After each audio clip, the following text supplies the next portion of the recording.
कहाँ राजा भोज, कहाँ गंगू तेली। शुरू से हमें बचपन से यही पढ़ाया जा रहा है कि राजा भोज और गंगू तेली, ये जो कहावत है, इससे अमीर और गरीब की तुलना की जाती है। इससे पता लगता है कि अमीर और गरीब में क्या फ़र्क है ना। हमें शुरू से यही स्कूल में, किताबों में यही पढ़ाया जाता है।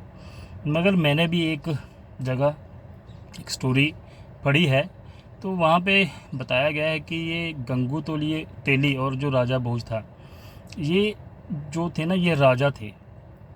भोपाल में जाकर के पता लगा कि वहाँ पर भोपाल की राजधानी धार धार में एक राजा हुआ करते थे जिनका नाम था राजा भोज।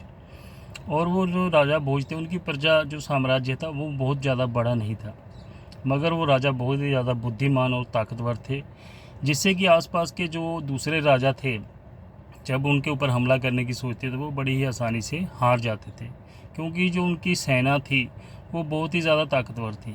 छोटी होने के बावजूद ही बहुत ज़्यादा ताकतवर थी। उनके अंदर सामर्थ्य था कि वो दूसरी सेना का बड़ी ही बहादुरी से मुकाबला करते थे। तो हुआ क्या, राजा भोज के पड़ोस में दो राज्य और थे, जहाँ के दो राजा हुआ करते थे, गंगे और तेलंग। गंगे और तेलंग दो राजा थे। उनके पास बहुत बड़ी विशाल सेना थी। उनके पास विशाल सेना होने के कारण उन्होंने सोचा कि हम लोग क्यों ना राजा भोज के ऊपर आक्रमण करें। और राजा भोज की प्रजा, तो जो साम्राज्य है, वो बहुत छोटा सा है, तो बड़ी ही आसानी से हम उसे जीत लेंगे।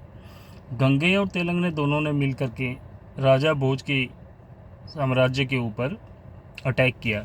अटैक करने के बाद राजा भोज की जो सेना थी बहुत ही बहादुरी से लड़ी, और उन्होंने गंगे और तेलंग की सेना को घुटने टेकने पर मजबूर कर दिया। जब वो गंगे और तेलंग दोनों राजा भोज से हार गए, तो उन्होंने राजा भोज के पैरों में पड़ के माफ़ी मांगी। राजा भोज बहुत ही दयालु किस्म के इंसान थे। उन्होंने गंगे और तेलंग दोनों को जाने दिया।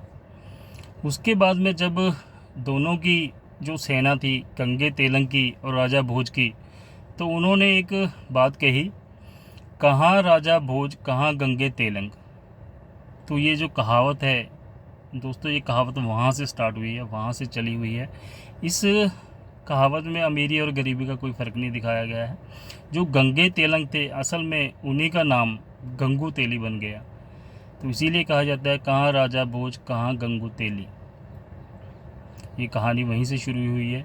चलते चलते यहाँ से जो है ये नाम तब्दील हो गए, तो इसीलिए ये बताया जाता है दोस्तों। तो इस कहानी से हमें ये सीख मिलती है कि राज्य कोई भी छोटा या बड़ा हो, मगर उसका जो राजा हो, वहाँ का राजा बहुत ही ताकतवर है, दयालु है, उसके अंदर नम्रता है, तो वो किसी भी बड़े राजा को जीत सकता है। तो आज के लिए इतना ही दोस्तों। अगर आप भी मेरे चैनल पर नए हैं तो मेरे चैनल को प्लीज़ लाइक करें, शेयर करें, कमेंट करें, जिससे कि मैं और ज़्यादा मोटिवेट हूँ और आपके लिए अच्छी अच्छी कहानियाँ ढूंढ के लेके आऊँ। तो आज के लिए इतना ही। Okay, bye bye.